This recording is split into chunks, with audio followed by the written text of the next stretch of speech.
Elite study daily current affair की series में आप सभी का स्वागत है। इस वीडियो में हम डिस्कशन करेंगे 1-2 अप्रैल 2022 के हिमाचल प्रदेश राष्ट्रीय तथा अंतर्राष्ट्रीय करंट अफेयर्स के बारे में। पहला प्रश्न है, केंद्रीय सड़क परिवहन और राजमार्ग मंत्री किस कंपनी की हाइड्रोजन कार में सफर करके पहली बार संसद पहुंचे हैं? जापानी कंपनी है टोयोटा, जिसके मिराई वाहन से ये आया है, काफ़ी सुर्खियों में रहे हैं। देखिए, आने वाले समय में जो भारत की गाड़ियों का ईंधन होगा वो तो हाइड्रोजन से चलेगी या फिर इलेक्ट्रिकल व्हीकल की तरफ हमारी कंट्री बढ़ रही है, जो कि आने वाले समय में पर्यावरण की दृष्टि से या फिर तेल के ऊपर जो डिपेंडेंसी थी उसकी दृष्टि से देखा जाए और पर्यावरण के लिए तो ये जन्नत से कम नहीं है। तो इन चीज़ों का आप ध्यान रखिएगा। इस तरह की खबरों के ऊपर अब आपको विशेष ध्यान रखना होगा, क्योंकि आने वाले समय जो फ्यूचर का ईंधन है वो हाइड्रोजन और इलेक्ट्रिकल जो टेक्नोलॉजी है उसके माध्यम से ही आपको सारी चीज़ें अब हमारी कंट्री में भी देखने को मिलेगी। नेपाल के प्रधानमंत्री है शेर बहादुर देउवा, ठीक है। तो ये याद रखिएगा, 3 दिवसीय दौरे पे ये भारत में आए हुए हैं। काफ़ी महत्वपूर्ण यहाँ पे संधियाँ होने का अनुमान जताया जा रहा है कि भारत और नेपाल के बीच में संबंध और भी बेहतर तथा मजबूत होंगे। याद रखिएगा, नेपाल भारत का सबसे अहम पड़ोसी देश है, क्योंकि यहाँ पर भी हिंदू धर्म की मान्यता रखने वाले लोग पाए जाते हैं। वर्ष 1990 के बाद भारत के उच्च सदन सदस्य राज्यसभा में वर्ष 2022 में किस दल के 100 सदस्य राज्यसभा में चुने गए हैं? देखिए, 1990 के बाद पहली बार इस तरह का संयोग बना है कि जो हमारा उच्च सदन है राज्यसभा, उसमें देखिए 100 सदस्य है जिनका संबंध है भारतीय जनता पार्टी से। आप याद रखिएगा, पहली बार ये संभव हो पाया है। यदि आप देख रहे होंगे यहाँ पे पिछले 32 वर्षों का इतिहास यदि आप पढ़ेंगे उच्च सदन राज्यसभा से संबंधित।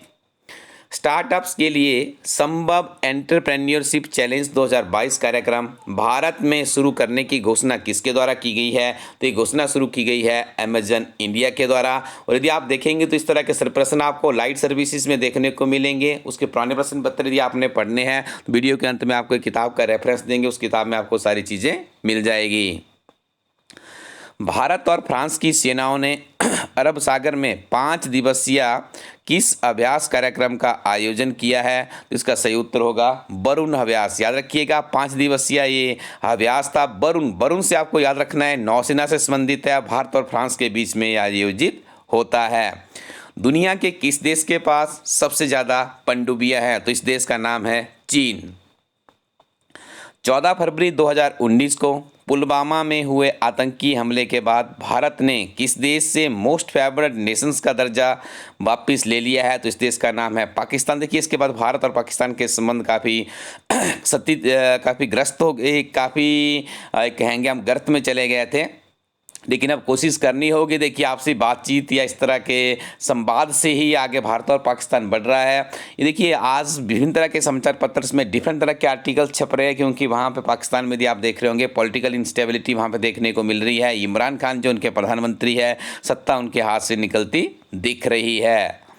भारत के किस राज्य में समान नागरिक संहिता लागू करने की घोषणा की गई है? गोवा में, लागू की गई है। सबसे पहले गोवा में लागू की गई है और उसके बाद हाल ही में जो उत्तराखंड है वहाँ पर जो भारतीय जनता पार्टी की सरकार रिपीट हुई है, तो उत्तराखंड में भी अब देखिए नेक्स्ट एक घोषणा कर दी गई है। जो उनके मुख्यमंत्री बने हैं वहाँ पर पुष्कर सिंह धामी, उन्होंने कहा है कि अब उत्तराखंड में भी समान नागरिक संहिता को लागू किया जाएगा। बिहार शराबबंदी तथा आबकारी कानून किस वर्ष अस्तित्व में आया था? वर्ष 2016 में अस्तित्व में आया था। आज पंजाब केसरी समाचार पत्र में एक बहुत ही बेहतरीन आर्टिकल इससे संबंधित छपा था। उसमें कहा गया था कि जैसे शराबबंदी की गई तो कितने लोगों ने कानून तोड़ा और किस तरह से वो जेलों में पड़े हुए, एक काफ़ी ओवरव्यू किया गया था कि शराबबंदी किस तरह से बिहार में क्या उसका औचित्य देखने को मिला है। अब आपको बता दें, यहाँ पे इलाइट स्टडी कोरटिन वेबसाइट पे जाइएगा। ये वही किताबें हैं जिनके बारे में आपसे जिक्र किया जा रहा था। हिमाचल प्रदेश में एचएस, नायब तहसीलदार, allied services, CDPO, TW, sub inspector की बात कर लें, ईओ, एसीएफ, आरओ एटसेट्रा, इस तरह के 35 पुराने क्वेश्चन पेपर अंग्रेजी और हिंदी में सॉल्व किए गए हैं हमारी टीम के द्वारा। बहुत ही महत्वपूर्ण अध्ययन सामग्री से लैस ये किताबें हैं, इनको आप एक बार ट्राई कीजिएगा। आने वाले समय में जब आप इस तरह कम्पिटिटिव एग्जाम में बैठेंगे तो आपको काफ़ी लाभ यहाँ से मिलने वाला है इन किताबों से। इन किताबों से आपका विजन बनेगा, किस तरह के प्रश्न इस तरह की परीक्षाओं में पूछे जाते हैं, किस तरह की आपको तैयारी करनी है, और आपको स्वतः ही समझ आएगा कि इलाइट स्टडी करंट अफेयर कितने इफेक्टिव आपके लिए होने वाले हैं। आगे हम डिस्कशन करेंगे 1 और 2 अप्रैल 2022 के हिमाचल प्रदेश के करंट अफेयर्स के बारे में। पहला प्रश्न है, हिमाचल प्रदेश के किस निजी विश्वविद्यालय ने 6 साल के अंदर 1000 पेटेंट बनाने का रिकॉर्ड दर्ज किया है। देखिए बात को समझिए आप, एक ऐसा निजी विश्वविद्यालय है हमारे, इसने 1000 पेटेंट दर्ज किए हैं, ठीक है, जिसमें से 400-500 उनका भी प्रोसेसिंग में है। लेकिन बहुत बड़ी बात है यदि कोई संस्थान 1000 पेटेंट के लिए अप्लाई करता है। इस विश्वविद्यालय का नाम है सुलूनी विश्वविद्यालय, याद रखिएगा। मात्र 6 साल की अवधि में ही यूनिवर्सिटी के शोधकर्ताओं व विद्यार्थियों ने 1000 पेटेंट दाखिल करने का नया रिकॉर्ड बनाया है। आपको यहाँ पे हम बताना चाहेंगे कि इस विश्वविद्यालय के द्वारा एक छात्र एक पेटेंट की एक मुहिम वहाँ पर चलाई गई है। कितनी अच्छा संकल्प है, देखिए कितनी अच्छी ये बात है। इसी तरह से यदि हमारे अन्य विश्वविद्यालय इस तरह से चलाए कि एक विद्यार्थी एक नेट का एग्ज़ाम क्वालिफाई करेगा या एक विद्यार्थी एक रिसर्च पेपर लिखेगा, कितनी ज़्यादा उन्नति या तरक्की हमें देखने को मिल सकती है हमारे देश और प्रदेश में। इस तरह के प्रयास हमारे जो सरकारी संस्थान में कार्यरत विश्वविद्यालय है उसमें भी होने चाहिए, ताकि पेटेंट के क्षेत्र में, शोध के क्षेत्र में हमारा प्रदेश आगे बढ़े।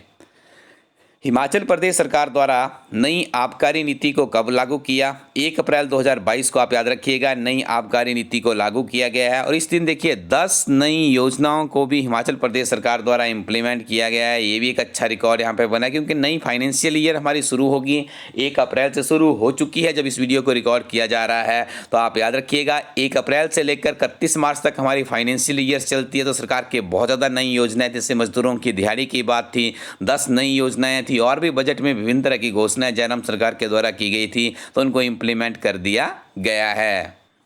हिमाचल प्रदेश से संबंध रखने वाली किस महिला को राष्ट्रपति द्वारा हाल ही में पद्मश्री सम्मान से सम्मानित किया गया है? ललिता वकील इनका नाम है, और ललिता वकील का संबंध मूलतः चंबा जिला से है। तो इन्हें देखिए हाल ही में भारत के राष्ट्रपति रामनाथ कोविंद जी द्वारा पद्मश्री सम्मान से सम्मानित किया गया है। वर्तमान में जब इनकी घर वापसी हुई, चंबा में पहुंची, तो काफ़ी गर्मजोशी के साथ में स्थानीय लोगों के द्वारा इनका स्वागत किया गया। इस कारण से सुर्खियों में थे। आप इनका नाम याद रखिएगा। निश्चित तौर पर प्रश्न आपको आने वाला है। कमेंट सेक्शन में भी थोड़ा सा अपना योगदान कीजिएगा। एक दूसरे और शख्स है, हमारे मेल पुरुष कैंडिडेट हैं, उनको भी इस प्रतिष्ठित पद्मश्री सम्मान से सम्मानित किया गया है। उनका भी आपने नाम कमेंट सेक्शन में हमें लिख के बताना है। सुनहानी मेला किस जिला से संबंधित है? तो सुनहानी मेला को आप इंटरनेट कर दीजिएगा बिलासपुर के साथ। सुप्रसिद्ध ज्वालाजी शक्तिपीठ ज्वालाजी हिमाचल प्रदेश के किस जिले में स्थित है? तो कांगड़ा में है।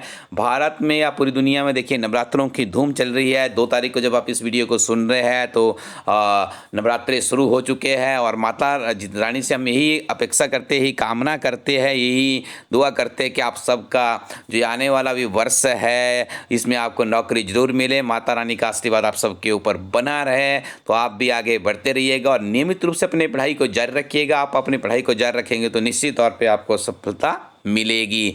इलाइट स्टडी कोरोटिन वेबसाइट में जाइएगा, अपने लिए कुछ अच्छी किताबें वहाँ पे देखिएगा। बहुत सी किताबें आपको मिलेगी। कोचिंग के ऊपर हज़ारों लाखों रुपए खर्च करने से अच्छा है कि आप कुछ अच्छी किताबों के साथ में आगे बढ़िएगा। तो ये किताबें हमारी टीम के द्वारा तैयार की गई है, जिसमें अभी आपको 3 महीने का जनवरी से लेकर 31 मार्च या अप्रैल का भी कुछ इसमें डाटा एंटर किया गया है। करंट अफेयर्स अंग्रेजी, हिंदी में, बजट, इकोनॉमिक सर्वे, सारी चीज़ें हमारी टीम के द्वारा आपको अवेलेबल करवाने का प्रयास किया गया है। तो आप इलाइट स्टडी कोरोटिन वेबसाइट पर जाएंगे, HP GK है अंग्रेजी हिंदी माध्यम में, और भी बहुत सी अच्छी किताबें आपको वहाँ पे मिल जाएगी। तो आप नियमित रूप से पढ़ते रहें और आगे बढ़ते रहें। Thank you very much. Keep watching elite study YouTube channel.